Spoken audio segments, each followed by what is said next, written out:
فضلالدین هستم از ولایت بدخشان. سکونت فعلی ترکیه، شهر اردو نزدیک به ترابزون. موقعیت کاریم شهر اردو ولسوالی فتسه. کاری من این بخش موجهات است. مدت 5 سال می شود در این موقعیت وجود در اینجا کار میکنم، در این موقعیت کار میکنم، در این موقعیت زندگی میکنم.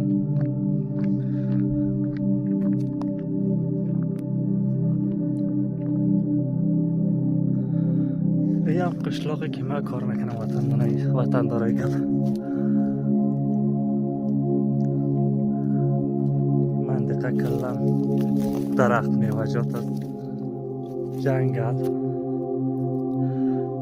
دیگر کدام کار دیگری نیست. مثلا من مثل بعضی ولایت دیگر چای است در این منطقه که مثلا چای وجود نداره، پشت سر چای وجود داره و بغل شهر طرف ترابزون گفته و منطقه چای داره، این منطقه نداره. این منطقه فندق است، همین ناک است، سیب است، کیوی، این همین رقم میوجات است. منظرش هم به این شکل.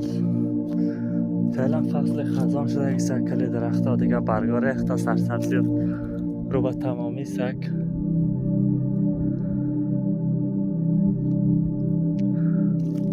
موقعیت این رقم یک موقعیت سک. خدا کنه که خوشتان بیاید.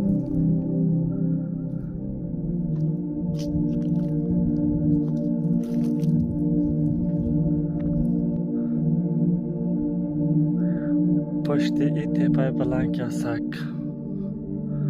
اما ولسوالی است که من کار میکنم، مثلا فتسه. پشتی بغل که یک سفید معلوم میشه و مدن طلا سک پشتی و تپه که سک یک ولسوالی دیگه از اون یه نام داره. این بغلش هم مثلا کومروز، بغلش قرغان سک. این زیر یک ولسوالی به اسم چمش نام داره که حالا پشت سر تپه را نشم جایی که کار میکنم امروز. از جا با منطقه را ویدیوشو میگیرم براتون. داخل همی ویدیو انشالله تاخیر ویدیو بیننده باشین. این داخل جنگل در وسط هم که میبینی و بغلش رقم 4 در 4 متر جنگل.